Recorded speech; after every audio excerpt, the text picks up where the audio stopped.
بسم اللہ الرحمن الرحیم۔ السلام علیکم دوستو، آج ہم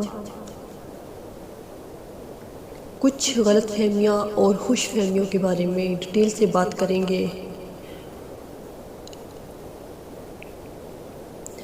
یہ تحریر میں نے ڈاکٹر محمد اعظم رضا تبسم کی کتاب کامیاب زندگی کے راز سے انتخاب کیا ہے۔ تو شروع کرتے ہیں کہ غلط فہمیاں اور خوش فہمیوں میں کیا فرق ہے۔ کیا آپ نے کبھی گاؤں کا سفر کیا ہے؟ اگر کیا ہے تو سواری کا لطف ضرور لیا ہوگا، جس کا نام بیل گاڑی ہے۔ گاؤں میں بیل گاڑی کی اہمیت کسی تعارف کا محتاج نہیں۔ یاد کیجئے، ایک اور منظر دیکھا ہوگا، وہ یہ کہ ہر بیل گاڑی کے ساتھ ایک کتا ضرور ہوتا ہے۔ اس کی ڈیوٹی ہوتی ہے کہ جہاں کہیں بھی مالک رکے، اس نے سامان کی حفاظت کرنی ہوتی ہے، اور جب بیل گاڑی چلتی ہے تو یہ بیل گاڑی کے بالکل نیچے درمیان میں چلتا ہے۔ رہی بات یہ کہ وہ نیچے ہی کیوں چلتا ہے، تو اس کی خاص وجہ یہ کہ کسان عمومی طور پر کتے کے ساتھ ساتھ رہنے اور جانے کی عادت ڈالنے کے لیے اسے ریڑھی کے نیچے باندھ دیتے ہیں۔ اس طرح ان کی عادت پکی ہو جاتی ہے، اس طرح اس کی عادت پختہ ہو جاتی ہے اور بڑا ہو کر بھی اپنی اسی جگہ پر چلتا ہے۔ کہا جاتا ہے کہ ایک دن ایسے ہی ایک کتے نے سوچا کہ جب مالک گاڑی روکتا ہے تو سب سے پہلے بیل کو پانی پلاتا ہے اور چارہ ڈالتا ہے، پھر خود کھاتا ہے، سب سے آخر میں مجھے کھلاتا ہے۔ حالانکہ بیل گاڑی کا سارا بوجھ تو میں نے اپنے اوپر اٹھا رکھا ہے، مالک کو میری قدر نہیں۔ دراصل اس کتے کو بیل گاڑی کے نیچے چلتے ہوئے یہ گمان ہونے لگا تھا کہ یہ اس قدر پختہ ہو گیا، اس بات کو سوچ سوچ کر اندر ہی اندر غم میں مبتلا رہنے لگا اور بدلے کی آگ اس کے اندر بھڑکنے لگی۔ بالآخر اس سے رہا نہ گیا، اس نے بدلہ لینے کا پختہ فیصلہ کر لیا۔ ترکیب اس طرح بنائی کہ جب آج نصف سفر ہو جائے گا تو میں آدھے راستے میں بیٹھ جاؤں گا۔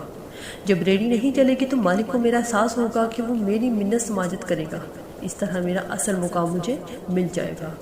اب جیسے ہی گھر کے نصف راستے پر پہنچے تو کتا آنکھیں بند کر کے ریڑھی کے نیچے بیٹھ گیا، مگر جب اسے دھوپ کی تپش گرمی محسوس ہوئی تو اچانک آنکھیں کھول کے دیکھا بیل ریڑھی آگے نکل چکی تھی۔ کتا راستے کے درمیان بیٹھا حیرت سے ریڑھی کو جاتے ہوئے اپنا سفر جاری رکھے دیکھ رہا تھا۔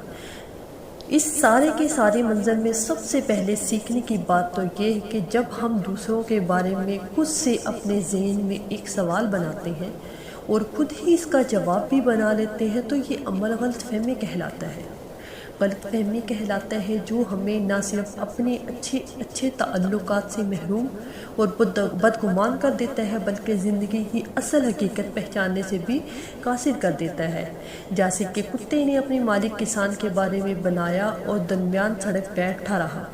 اس منظر سے دوسرا سبق یہ ہے کہ جب ہم اپنے بارے میں اچھا سوچتے ہیں، جو کام نہیں کرتے اس کی داد اور تعریف بھی اپنے حق میں سوچنے لگتی ہیں، تو ایسے بے جا تعبیریں ہمیں اپنے بارے میں اندر ہی اندر خوش کرتی ہیں۔ اس عمل کا نام خوش فہمی ہے۔ یاد رکھیں، دیوار میں لگی ہر اینٹ سمجھتی ہے کہ میں دیوار ہوں، مگر اسے نکال دیا جائے تو اس کی جگہ کوئی اور اینٹ بھی لے سکتی ہے۔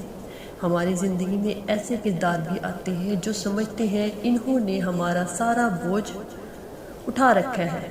ایسے کردار بھی جن کے بارے میں ہم شاید سمجھتے ہیں کہ وہ ہماری وجہ سے ہے۔